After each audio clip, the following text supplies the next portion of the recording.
Well, hi, everybody. Welcome into another episode of UnAnchored Boston with Bob Lobel. I'm Mike Lynch. And remind you once again that we are always sponsored by our good friends at Cold Springs RV, your destination for all things camping. And where? We're in New Hampshire, of course, and the great George Gray at George Gray's Lexington Toyota. You'll never be disappointed. 409 Mass Ave in Lexington, Mass. Great guest today. We could go for hours with this guy, and we're just going to go until we run out of things to talk about. Bob Lobel, take it away, and let's get the intros underway. All right. Well, Dan Duquette, who was the general manager of the Red Sox and put together a good part of that 2004 World Series championship team, but we'll talk about that as we go along. Dan, it's great to have you, and Mike and I are thrilled that you could be with us. Yeah, great to see you guys. Good to catch up. We'll talk a little baseball, tell a few stories. We should have a good time. Opinions. And Guy, your opinions are the best because they're so straightforward. What kind of a grade would you give Chaim Bloom? Right out of the chute. You guys are coming with the high hard one. There's no hanging sliders. Ted said to wait for a good pitch to hit. Hey, while I'm still in the game, I got to throw the best thing I have. Yeah, that Red Sox GM job, that's a tough job. Yeah, and you get a lot of help. You get a lot of help. There's a lot of assistant GMs. I was just going through some old pictures, and a lot of times my family were my assistants. Right, they were up there in the box. And, they all had very, very strong opinions about the Red Sox and how I could do my job of picking the players better. I remember my brother, Dennis, he felt so strongly about Clemens, he had to come to see Clemens's triumphant return to Fenway Park. Really? to remind me that Roger was a good pitcher. Well, we always knew that Roger was a good pitcher. Thanks very much. But anyway, I'm going to tell you something. All right, the American League East is a division that's way better than any other division. Okay, in the leagues, and the teams that play in that division know that, and they put out a competitive product year in and year out. Okay, and if you're not in that life cycle of your product trying to win the division, you're not going to win the American League East. Okay, it's pretty simple, right? You've got the Yankees that are well-heeled. You've got the Red Sox. They've got a lot of resources, a great fan base. You've got the Blue Jays, who have the depth and breadth of an entire country behind them, right? And they're all competing. And you got Tampa, who seems to have the best pitching every year. And, of course, the Orioles, who are having a great year this year.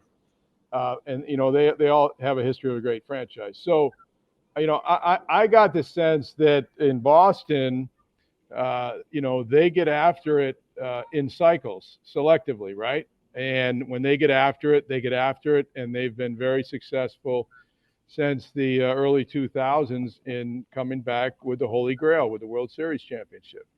So I'm not sure that that's one of those years for the Red Sox. And the reason I say that is that once they traded the franchise player Mookie Betts, right? That signaled to me the Red Sox aren't going to be getting after it at this stage of their history, right? Because Mookie Betts was one of the best players that they've ever had, right? Why did that happen, Dan? I'll ask you the second question before you can answer the first. Yeah, I don't know. I mean, maybe Mookie didn't want to stay. I don't know. But Mookie was one of the best players since Tris Speaker that the Red Sox ever had. And when he left town, that signaled to me that it was going to be one of those transitions for the Red Sox. And so I think they're just going through that transition. You look at the Yankee fans. Yankee fans are getting restless, right? Yeah. They've had the longest drought of a championship, their last championship. And for Yankee fans, there's nothing that says a championship other than a World Series championship. But since, I think, 2009, right, when they went into their new stadium and CC Sabathia pitched, that's the longest drought in the history of the Yankees. So I mean, these jobs are hard. These fan bases are passionate. Everybody wants to win every year. Obviously, we know that you can't win every year. And the American League East, it's the best division. It's the most competitive division in professional sports, as far as I'm concerned. Look at the East record, Mike, against the other teams in the league, right? And look at the standings of all the teams in the American League East this year. They're all over 500. And there is a division in the National League, and there's a division in the American League where the division winner may be about 500, right? And that's going to qualify them for the playoffs. In the American League East, you'll have a division winner, you'll have a wild card team, you might have another wild card team, and the years when, and this is the first year of the new schedule, right? I'm glad you brought it up because I really wanted to talk about this. This is the first year of the new schedule, so the Red Sox and the Yankees, they're not playing each other 18 times a year. And another 6 in spring training, right? And another 5 in the playoffs, right? They're not playing each other 30 games a year, okay? So their pitchers, they don't have to go through the depth of those lineups that are designed and have to be designed to be good in the American League East because they're not playing teams from the American League East this year like they did in the past. They're playing more teams from the Central Division and the Western Division, and those teams historically have not been as strong as the teams in the East. And it's reflected. It's reflected in their record.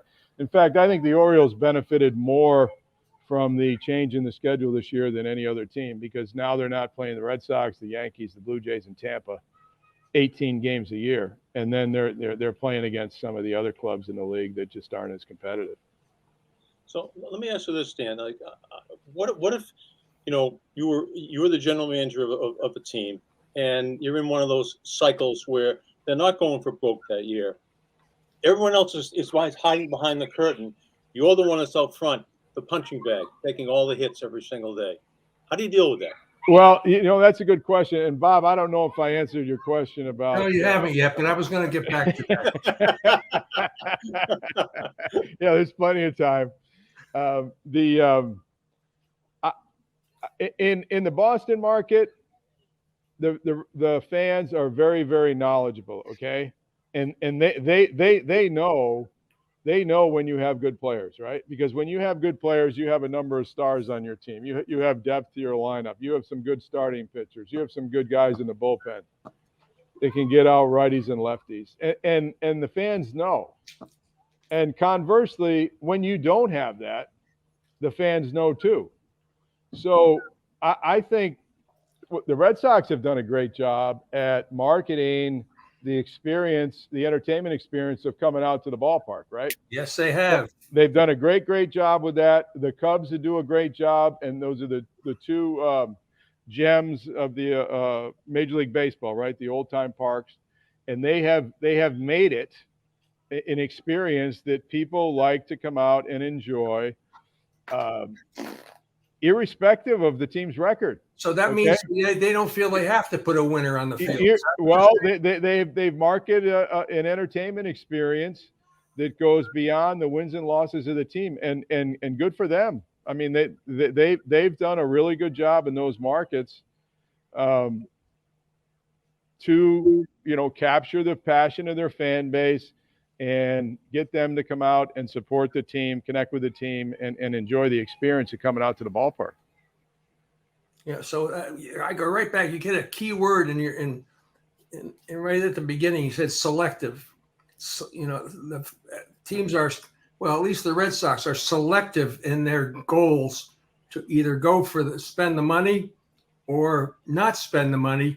But no matter whether they do or don't, as you said, they have provided an entertainment experience for their fans. The ballpark is the star. Yeah, well, in Boston it is, yeah, and the team has done a great job. And look at the depth and breadth of the fan base. I mean, all the teams in Boston, right? I mean, people are just absolutely over the top, connecting with the teams and the star players in that market. And I mean, it's what makes New England go, right? That's how we what do you call it? Measure time in New England. You know how good our sports teams are. Remember this when, and you know New England's had a great run. Now Philadelphia is now having a good run, but you know in New England it's I remember when you know the Patriots had this star quarterback. You know, and you know frankly, what a run it's been for the fan base there in Boston in all sports, in all sports, Celtics, Bruins, Red Sox, Patriots. I mean, I tell my kids, you don't know how lucky you are, man. We had a 4-generation drought of championships. You've seen 4, and you've been here for you know a portion of the time. Yeah. Let's go back to your tenure with the Red Sox. I mean, some of these acquisitions, I really felt bad that you never saw the fruition. But trading for Pedro, signing Manny, drafting and signing Nomar, the biggest trade, read our backhand, was Heathcliff Slocum for Derek Lowe and Jason Veritek. I mean, that was grand larceny right there. How did that come about? Well, that was a great trade. It's not. I appreciate you putting me in the same sentence with Red Auerbach, but he got Bill Russell for what, the Ice Capade show? Was that his trade? Unbelievable. I'm always humbled when I fly out of Boston and I see those banners. Right, there's like 9 years in a row from the Celtics, and I think, oh boy, how about Red and Russell? How many championships they got? We live down in Wilmington now. It's Michael Jordan country, right? Yeah. And my boys tell me, "Oh, Michael Jordan's the greatest of all time." I said, "Yeah, oh yeah. How many rings he got compared to Bill Russell?" But anyway, you know, I mean, the Slocum trade was a great trade for us.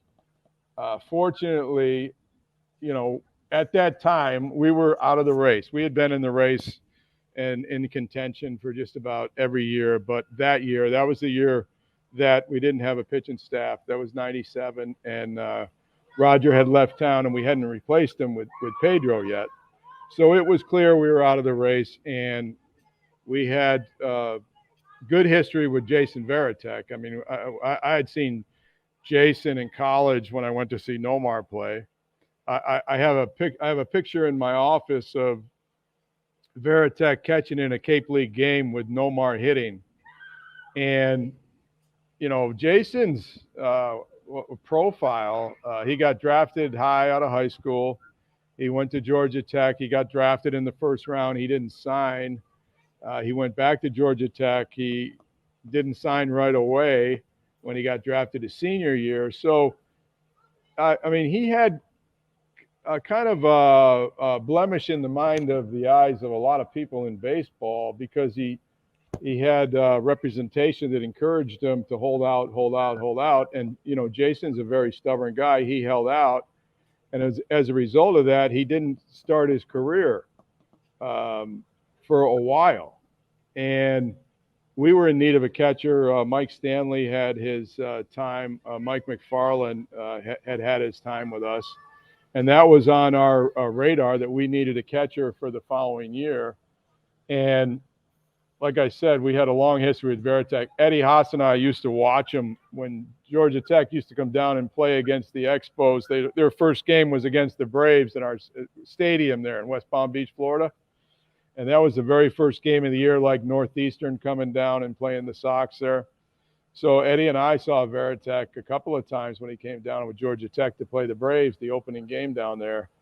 And we had a long history with him. And I mean, shoot, here's a switch hitter with power, with a great arm.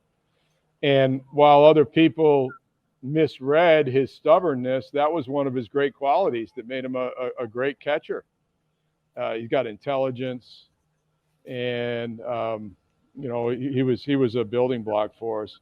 The Derek Lowe part of the trade, you know, we didn't see Derek Lowe that much, but Eddie Haas saw him the week before the trade deadline, and Gary Racich, an excellent scout for the Red Sox. Gary Racich was responsible for recommending and signing John Lester and Derek Lowe. I mean, he ought to have a lifetime job for the Sox with those two guys.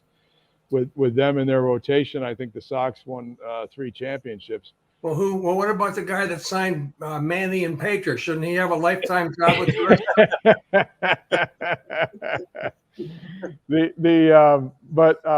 I mean that was a great trade. It's kind of interesting. I got invited to a golf tournament down in the Dominican in October, and it's by Heathcliff Slocum's foundation, by his charity, and a lot of the Red Sox guys are going to be down there. I think Louis Ellisay is going to be there, Tim Wakefield.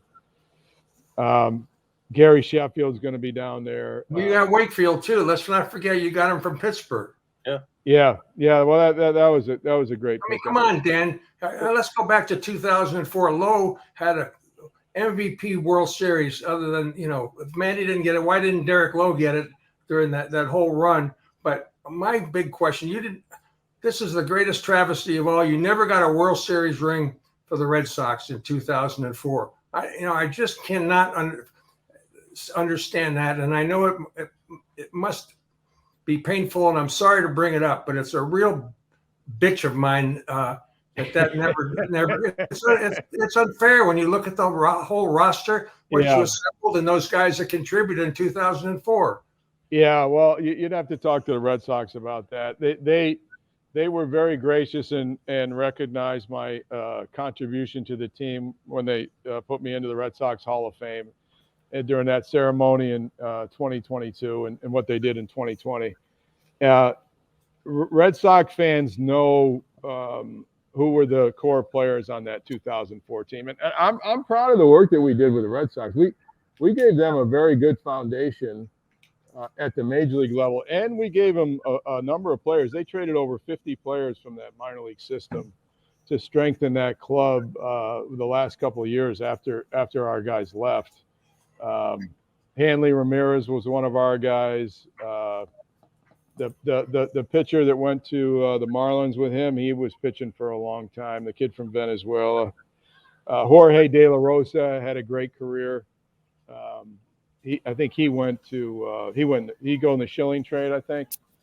But I mean, we had some really good guys in the minor leagues in addition to the big leagues, and that's what it takes. It takes that kind of depth to win the championships. And unfortunately, my timing didn't extend when the Red Sox, when the team sold. But I mean, that wasn't from me not trying. I tried to continue with the team, and it just didn't work out. Dan, let me ask this. This was never really a prime destination for free agents for a long, long time. Manny Ramirez was the biggest fish in the sea when he became a free agent. He could have gone any place. What was the lure of Boston, and what was your role in all of it? That's easy. We showed him the money. That's all.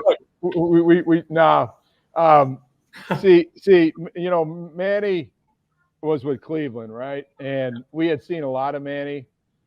He had some very clutch hits against us. And Manny's got the kind of swing that he can get a hit when you need a hit. And if you look at his postseason production record, it bears that out, right?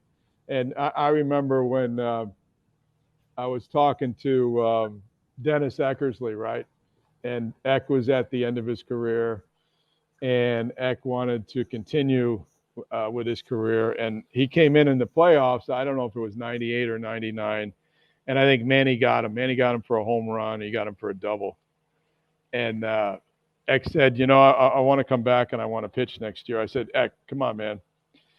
You're a Hall of Famer, okay? You got great stuff. The fans here love you. You want to be remembered for the best part of your career here in Boston. He goes, yeah. He goes, but I know I can play for another year. And I said, Eck, you're not a right-handed specialist, okay? That's not your job. That wouldn't be doing you justice. And Manny had gotten him in the playoffs, and I had remembered that. And so, of course, Eck retired. And I said, the good news is, Eck, you retire now, you can get in the Hall of Fame a year earlier. And that's exactly what happened. And I said, if I see this thing right, you're going to be with the Red Sox for a long part of your career, if that's what you want to do. And that's the way it ended up. So good for Eck. But Manny's agent, Jeff Morad, made it very clear that if we could trump the market with an economic offer and provide the money, that Manny would come to Boston. Now, we spent the first 4 or 5 years of my career in Boston, my tenure in Boston, building up the resources in the farm system. So we didn't want to give up any draft picks. We went out and selectively signed some free agents to make our team competitive. Like 95, we signed a bunch of pitchers. We signed Mike McFarland. We signed Luis Elisea. We signed Zane Smith, Eric Hansen, Wakefield, a bunch of veteran pitchers, and we were able to win the division. But we didn't dip our toe into the free agent market for the what do you call it, the real strong piece. But at the time, John Harrington wanted to sign a star player because he wanted to keep it going. We had good acceptance at the gate. Our cable TV was doing a rollout with AT&T, where we needed a star attraction for the cable network. And John said, I want to sign a free agent this year. And if you remember, the free agents that year were Mike Mussina, A-Rod, and Manny. And we had identified Mussina as a target, and also Manny. We didn't think that it was realistic for A-Rod to end up here. And we concentrated on both of them. When Mussina went to, did he go to the Yankees? Yeah, he went to the Yankees. Got a bouquet of roses. Remember that? Yeah, yep. And then we focused on Manny, and Boston had more resources than Cleveland, and that's. I mean, we spent a lot of time and effort recruiting Manny. We went down to his house in Florida. But Manny's a real interesting guy, but he's not complicated. He wanted to hit. Yeah. And he could be a cleanup hitter, right? There's a right-handed hitter that hit over 300. He could hit the ball out of the ballpark the other way. And he's one of the most interesting guys that I've ever been around. Very, very unique guy. And I was glad to see him get his due to get into the Red Sox Hall of Fame. I don't know where Lobel went. Every once in a while he disappears and then comes back. So we'll just continue talking. Any crazy stories about Manny that you're allowed to tell these days? Well, one of my favorite stories about Manny is when he gave the ball to the fan in the stands. he didn't know the count. He didn't know the outs, right? He gave the ball to the fan in the stands. One time he got it back. There's another time I don't think he got it back. And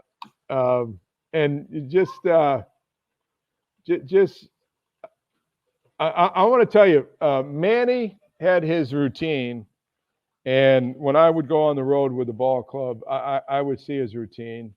He would get up early and he would do his workout at the hotel. And by that I mean he would work out in the workout room. He had his weight routine that he did at the hotel, and then he would go to the ballpark early. He would do an early round of hitting and tee work. Then he would come back. He'd get something to eat, and then he'd go back to the ballpark, and then he would have his pregame routine. But Manny worked very, very hard off the field. You can't hit 300 in the big leagues if you're not focused on that.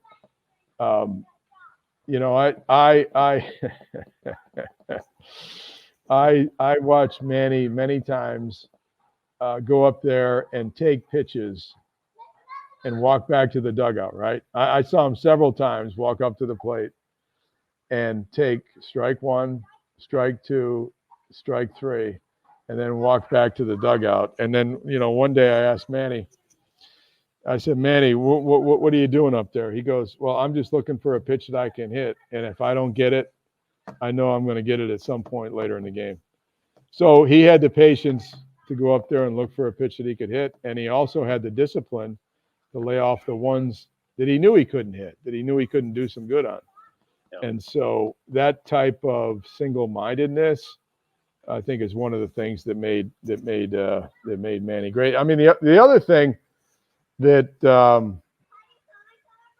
is not talked about that much is that after the Red Sox signed Ortiz, right? Yeah. And they had Ortiz and Manny in the middle of the lineup. They had teams had to pick their poison, right? Who are you gonna pitch to? Okay, there's that two-headed monster coming up in the middle of the lineup. We got a right-handed hitter that hits over 300. It's a very disciplined hitter that can hit good pitches and hit in the clutch. And there's a left-handed hitter, a power hitter, right behind him. Right, Ortiz generally hit behind Manny, if I remember correctly. And then Ortiz not only could hit, but he could hit for power in the clutch. So very rarely did you have that kind of combination. And the strength of that combination really hit home when I looked at the Red Sox press release when Manny and Ortiz went into the Red Sox Hall of Fame. Yep. And those guys together did more damage than any duo in the American League other than Ruth and Gehrig. Yeah. Other than Ruth and Gehrig. And Red Sox fans got an opportunity to see those two guys in the middle of their lineup for a good part of their careers, and a prime part of their careers together. So, I mean, that was a real differentiator for the Red Sox during that time. Those two Dominican guys in the lineup that could get a hit when you needed a hit. And they weren't afraid of the big stage. Manny was the MVP of a World Series. David was the MVP of a World Series. Yeah. And, they were in there to get a hit when you needed a hit. And, all credit to those guys. Let me get a little plug in here for our good friend George Gray at Lexington Toyota. If you're looking if you're thinking about a new vehicle, go where Lobel and I go. Go see our friend George Gray at George Gray's Lexington Toyota. Lobel and I have been customers for years because we know George Gray will treat you right. They're a family-owned and operated dealership that we trust, and you can trust as well. Go see the great George Gray at Lexington Toyota, 409 Mass Ave in Lexington. Dan Duquette is our guest, and the Lobel disappeared for a little bit, but we know he's going to come back with a couple loaded questions for you, Dan. I guarantee you. I'm sure he'll be back. This isn't like the old days when we had 3 minutes and we were in and out, like standing on the lawn at Fenway. We can sit here for hours and ask questions. Yeah, we can talk baseball for a while. You had Pedro in Montreal. You came here. You had a trade for Pedro, then you signed him to, I think it was a 6-year deal. He was something else. Maybe the best right-handed pitcher. Gibson was something in my generation. I saw a pitch, especially in that World Series in '67. But Pedro, when he was on, he was unhittable. Yeah, Pedro was great, and the fans in Boston got to see Pedro at his best. Right, those 6 years that he enjoyed in Boston. I was looking at his record like 2 days ago. When they go to Cooperstown, it was Cooperstown weekend this past week, and Fred McGriff. I love Fred McGriff. He went to school down there in Tampa, and he was a really good role model to Gary Sheffield. A lot of the young players come out of Tampa, and I was glad to see him get his due. But anyway, I was looking at Pedro's record, and he just had one little blip on the radar screen, and I think that was at the end of 2001. That was the year he got hurt, and that was a tough year for the ball club. We had on the disabled list at one point we had Nomar, the batting champ, was out. Manny Ramirez was out, and then of course we had the captain, the catcher, Jason Varitek was out that year, and then Pedro was out that year. But Pedro still, and then that was 9/11, right? The league got shut down there for a period of time, and that Pedro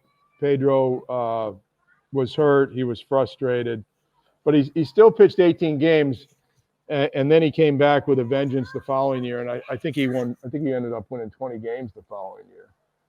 But if you look at what he did, the body of his work in Boston, it's truly extraordinary. We were fortunate that he was in good health for just about the entire time that he was there, and that we got to see him, perform. I mean, he's a virtuoso performer, and in Boston, he did his best. He just had so many great qualities. And there's another guy that likes to be on the stage when it counted, right? He was a he was a prima donna ballerina that when he was out there on the mound, the focus was on him. He didn't like it if the focus wasn't on him, and he did everything that he could in his power to utilize his skills, his talents, his grit, his charisma, his great pitches, his long fingers, his unbelievable intelligence, to do his craft as good as he could.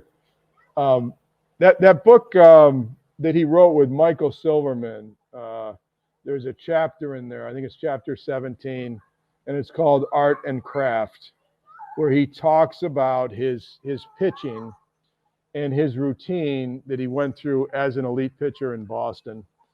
And I would recommend that to any young pitcher or young catcher that wants to help pitchers, because he talks about the symbiotic relationship that he and Jason Varitek had together and how they worked so closely to get out the lineups, right? Using all the experience and the knowledge that they had, their competitiveness and their ability to read batters and to read the last pitch and know what was required to get the hitters out. And that's a great chapter on what it takes to be an elite pitcher, and specifically how Pedro, as one of the top pitchers in the Red Sox history and one of the top pitchers in the big leagues during that point in his career, went about his job to accomplish what he did. Just a great role model, and it underscores, Varitek's the hardest working catcher I've ever seen. Yeah, and it underscores his. He was such a bulldog. And Jason's still with the club. He's still contributing to the team. I'm sure he's got a lot to do with the strategy to get hitters out to this day.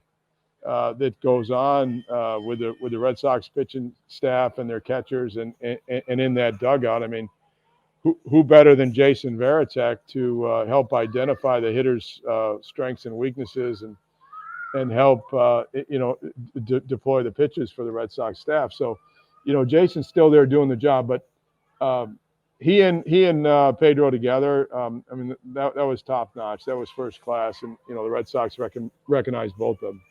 Jason would have a binder. Honest to goodness, it would be this thick. Just for one game. And here's Lobel. He's back. How's the show, guys? How's the show going? It really went downhill since you left, but now it's back on the uptick. Bob, you all right? All right. Don't worry. I'm gonna get back to that question. You could have said you already answered it, and I would have moved on. But we would come in the locker room. We'd have like an hour to talk to guys, 3 to 4 or whatever, and no one would go near Varitek because he was sitting there with this binder, and all of a sudden you flash back to like the night before a final exam. You don't want anybody to bother you, and that's how he was every single game. We're talking about Varitek and Pedro, their preparation for every game that they pitched together as a battery. Yeah, I used to stay out of Jason's way because he was all business, right? He was all business. He had his routine. He always wanted to warm up the pitcher when he could in the bullpen, and he had studied the lineup, and he knew the strength of those teams in the American League. And I got to tell you, they talk about one of the great moments in Red Sox history. And one of the great moments, as far as I'm concerned, is the day in July in 2004. It was a hot summer day, and it was the Fox Sports game. Oh, yeah. And we were playing the Yankees, and Jason got into it with A-Rod, all right? And he punched him right in the face. And basically, as far as I'm concerned, it was, hey, we're not going to take this from you guys anymore, okay? You guys might be the heavyweight champ, but we're here. And we got the guys to knock you out. And I think that he expressed the frustration of not just the Red Sox fans, but he took a leadership role in the team and basically told A-Rod on that hot day, this is over, okay? You guys are not going to use us as patsies anymore. And then, of course, history was kind to us when they came back and won it later in the year. But to me, that was a real turning point in the relationship between these two great rivalries. Okay, I mean that was like, as far as I'm concerned, knocking out the heavyweight champion of the world, and putting the other guys on notice that we're not going to put up with this anymore. And it was the captain and the leader of the team, Baratek, that led the way. I got that picture on my wall here. If I could, It's a beauty, isn't it? it's great. We go. I've been off the show long enough. I'm not going to go back and get it. Yeah, Jason's kind of what do you call it? Uncomfortable. I don't think he likes to sign it, but for Red Sox fans, that long-suffering Red Sox fans, to me that was one of the great moments, and I think the team recognized that. Absolutely. What have you guys talked about? Let me ask you some questions. And if you talk about Pedro, that's all. What's that? Manny and Pedro.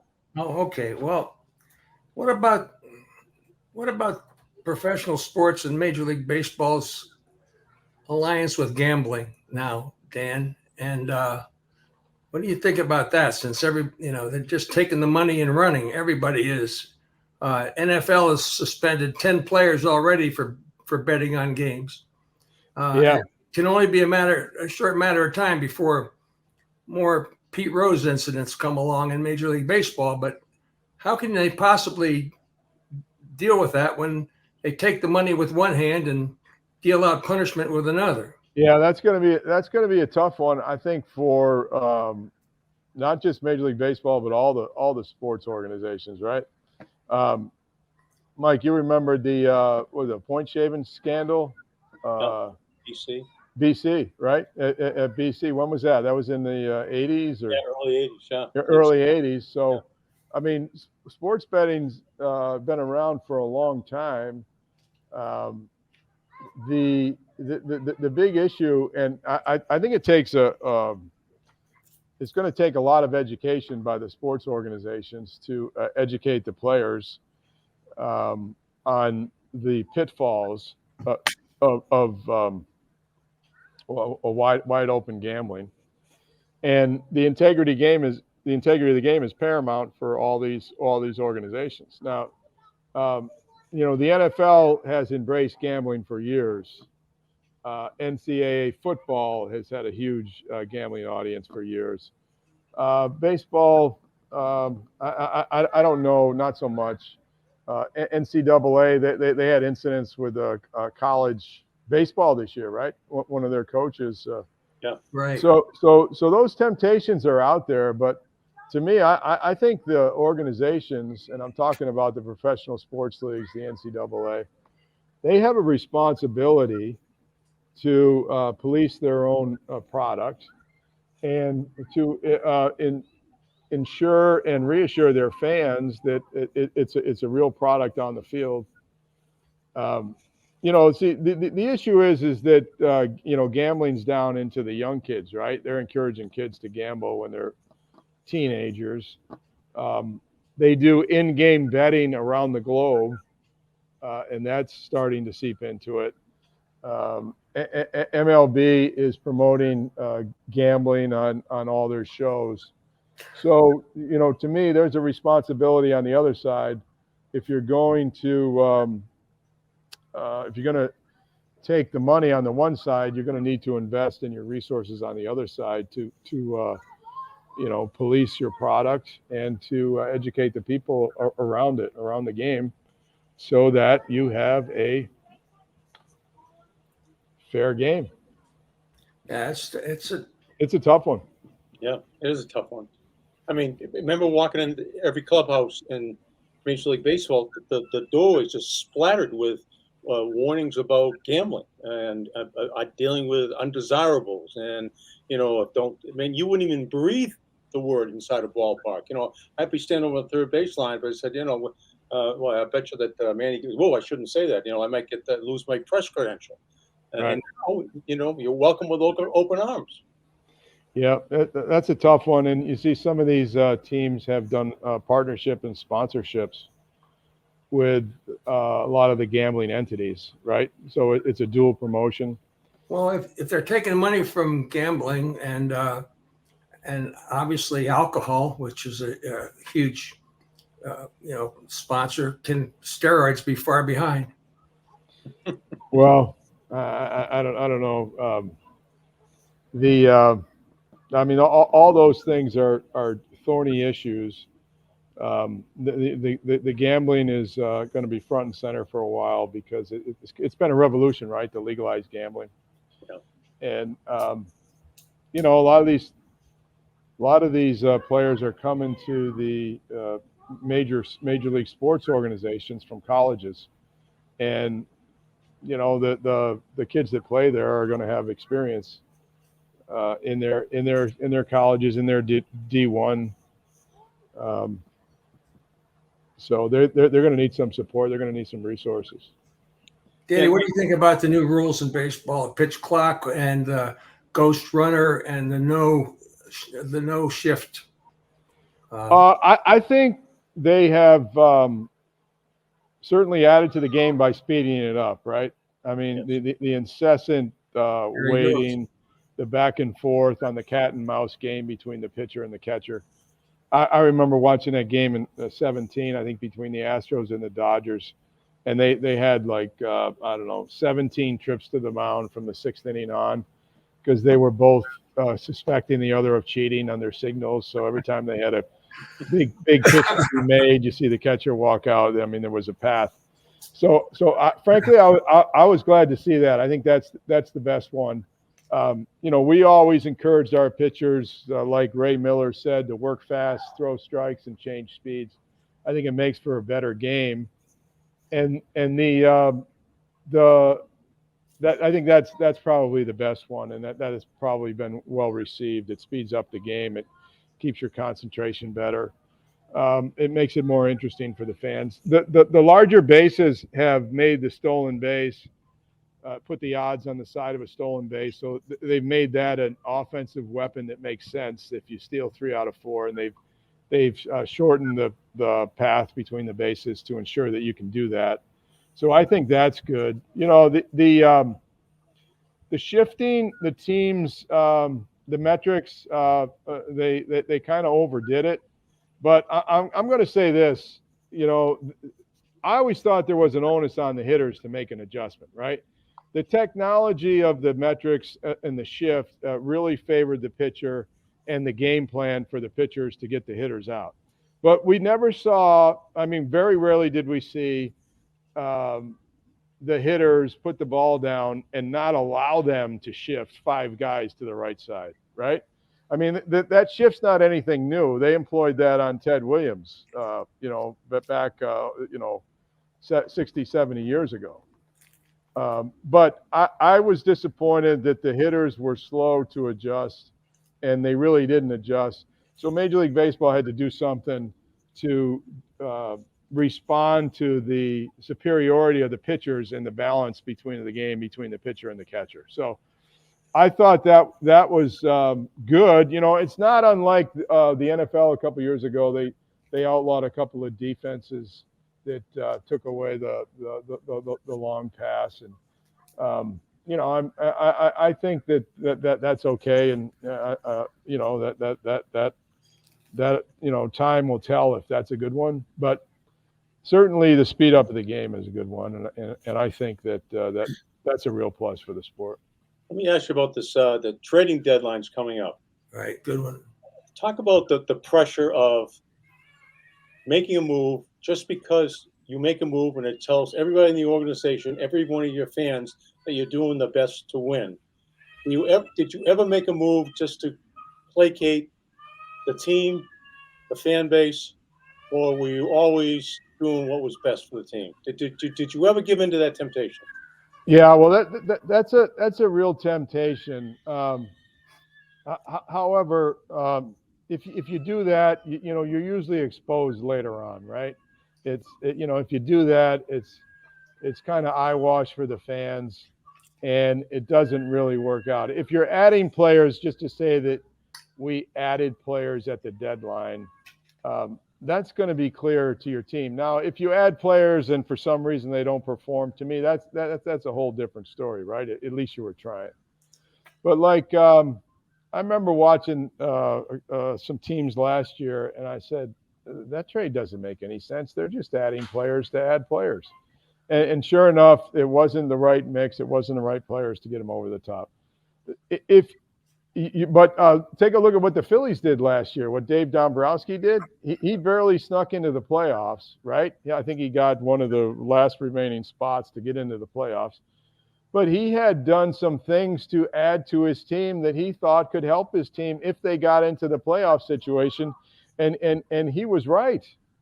He was right. So I think you owe it to your team, if you're on the fringe, to try to invest in that team and to get them to the playoffs. Because if you get a hot team in the playoffs and you've got your pitchers tuned up and you get those off days in the playoffs, you don't need as much pitching depth if your really good pitchers pitch well.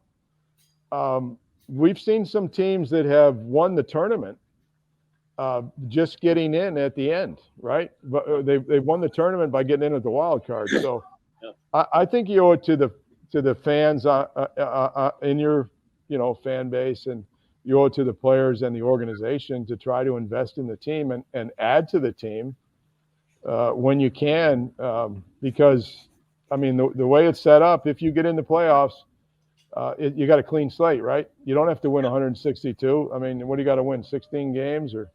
Yeah. So I think you got to get after it. It's if you add players just to players, that usually comes back and doesn't work out to your. Well, that adds right into the question of what kind of a grade would you give Chaim Bloom? Right back again. Right back. I don't have to give Chaim Bloom a grade. And the reason I don't is that, the fans in Boston have given them the grades. Like I said, I think there's years when the Red Sox get after it and really go for the championship. And I think there's other years when they don't. And, I'm sure. I don't understand that, but I don't think the fans understand that. The fans want to win every year in Boston, right? Yeah, that's reality. You have explained, theory of reality. That is reality. But the fans don't understand that reality. And frankly, I have a difficult time sometimes trying to explain, hey, Fenway Sports Group has bigger fish to fry than a winning Red Sox team. Well, that may be true. I'm sure they have shifting priorities with all the interest that they have. But, they by and large, since they bought the club, the team's been very competitive. And then, it's like the Red Sox still invested a lot in their team, right? And a lot of times, like take a look at the Mets, right? The Mets went out and they won the offseason, and they're paying $100 million in luxury tax, but they're looking up at the Atlanta Braves, who I think are right on the edge of the luxury tax threshold. And the Atlanta Braves, on the strength of their farm system, have clearly surpassed the Mets, and the Mets outspent everybody by a wide margin. So I kind of liked it in Montreal, because when the trade deadline came around, we said anybody that we're adding to the team, we're bringing up from the minor leagues. We're bringing them up from the farm system. We got guys down there that are better than the guys we can get in the trades, and if they're ready, we're going to bring them up to compete. And to me, that was like that was like the way to do it. And if you take a look at this year's Oriole team, I wouldn't be surprised to have them take the same perspective and say, look, we've done our work well. We've had a good farm system for the better part of 10 years. It's bearing fruit now.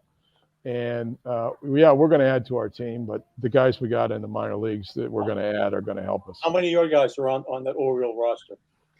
I think I have, depending on, the roster, I've got like 10 or 12 that are still playing.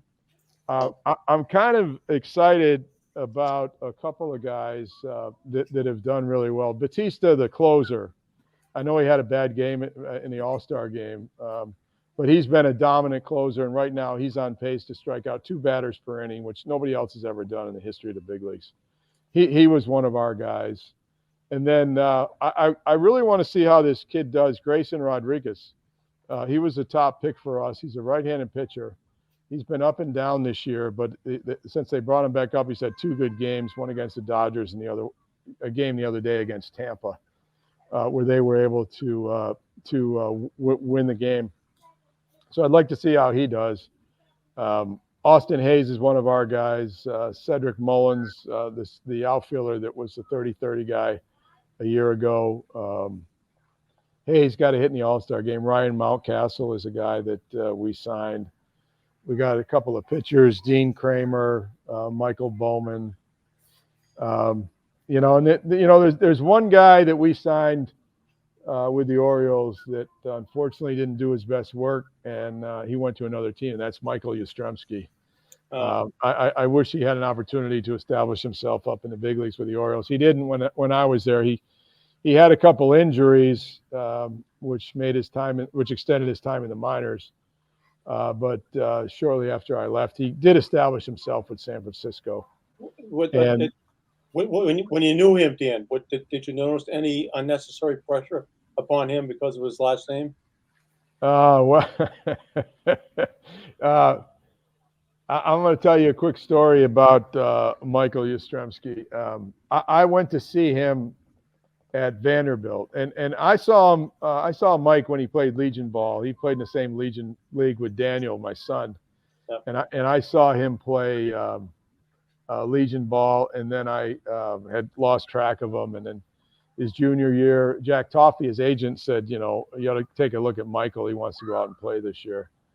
And so Michael got drafted by Seattle that year. He didn't sign, and then the following year, I went to see Mike at Vanderbilt, and Mike got a game-winning base hit against Mississippi State to win the game. And the kid Frazier that plays second base for the Orioles now was the shortstop for Mississippi State. And the right fielder the Red Sox had a couple years ago, they had a really good year. He's with the Angels now. He was in that game. But anyway, Mike Yastrzemski got the game-winning hit, and I was down there to see him specifically. And before the draft, Jack Toffey called and said, I'd like you to take a look at Mike, and if you can, take him in the draft. I said, well, what about the Red Sox? He goes, well, why don't you call Carl and talk to him about that?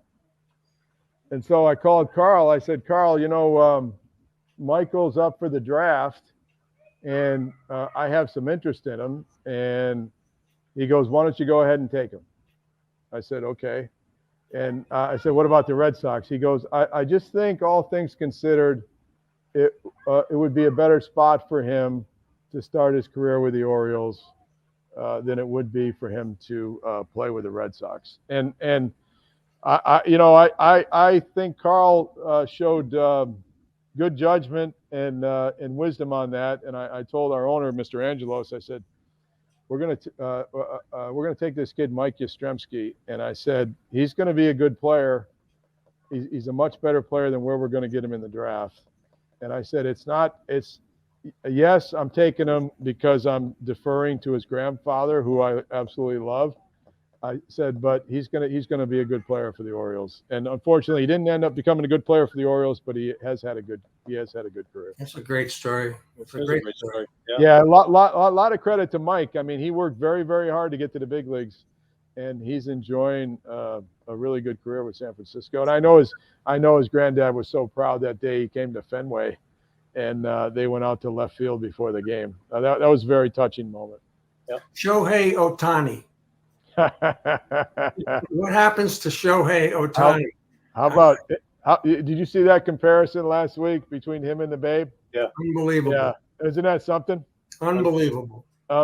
So I'm going to tell you a scouting story about Shohei Ohtani. Ray Portavant, who came over to the Orioles with me, and Ray Portavant signed some great players for the Orioles, including Eddie Murray, Doug DeCense, and he signed Jorge De La Rosa with me with the Red Sox, Tomo Oka. But anyway, when we joined the Orioles, Ray was over scouting in Japan, and he said, "You're not going to believe this, but there's a kid in Japan that's the right-handed Babe Ruth, and his name is Shohei Ohtani." I said, "Come on, Ray. Come on, really? The right-handed Babe Ruth?" He goes, I know it. He goes, you're not going to believe it. He goes, but he's got better size than Ruth. He's got better habits than Ruth, and he swings. He's the right-handed pitcher. He's the right-handed Babe Ruth. And so we went and we scouted him, and we were trying to make an effort to sign him. And the teams in Japan, they actually changed the rules so that Shohei Ohtani could be a free agent sooner under their system, so that he could sign first with a team in Japan. There's an Ohtani rule where they changed the reservation rights of the teams in Japan, and that was in direct response to the interest in Shohei Ohtani as an amateur free agent in the clubs bringing him to the States. And that's the way it worked out for him. I mean, what a player, huh, Bob? What a player! What team wouldn't want him? Except at what cost? Where do you draw the line? Seriously, as a general manager and as an owner, when you work together, where do you make that decision? How do you make that decision? Well, all I'm going to say is that he's the most valuable player in the history of the game. Okay, so history of the game. Wow, he's put up more WAR.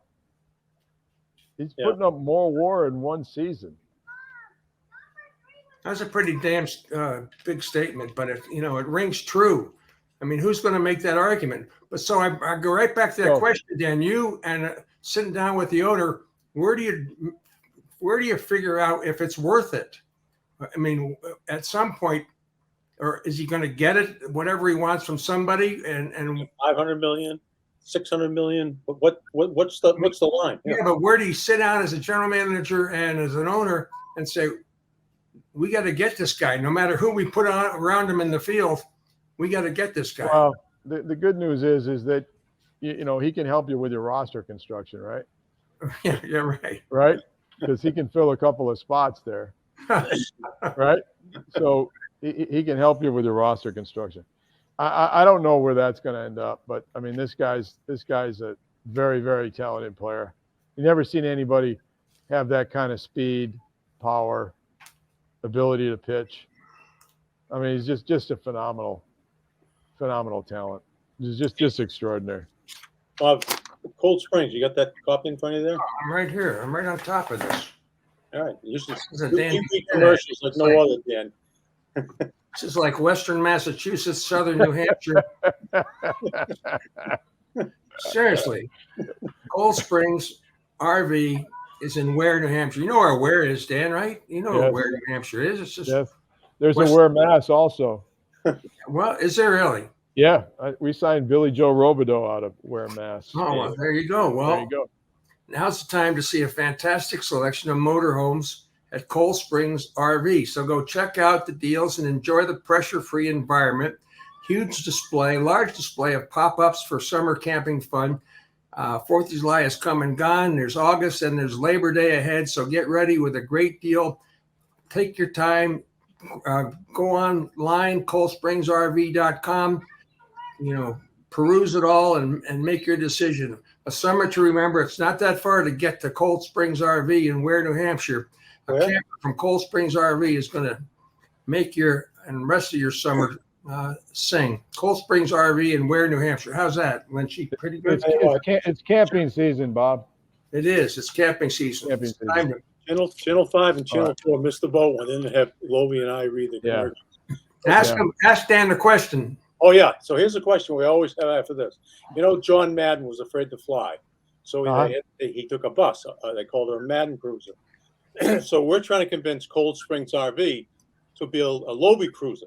That'd be a great idea, man. Yeah. So we're gonna give each one of our guests a ride. You get to take a cross country with you, but you have to pick one sports figure, past, present, alive, or dead, to talk with you all the way across the country. And don't say hi and bloom, because I know that's who Lobel wants you to take.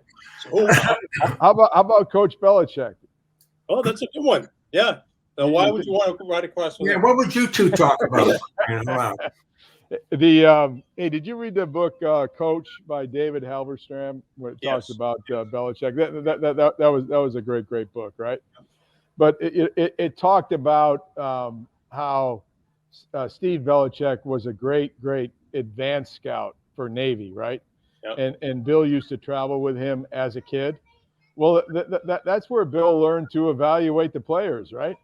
He learned from his dad, and his dad paid such attention to detail that the son learned from the father. And what a great story that is in terms of passing on the gifts from father to son. And now Coach Bill has passed on those gifts to his boys, right?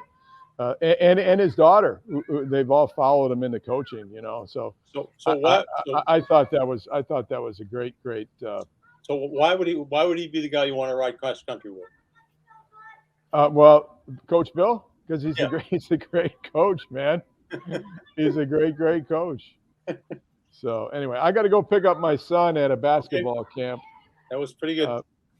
But I appreciate the time with you guys, and we'll have to do this again sometime. Dan, you're great. You did a great job. I really appreciate it.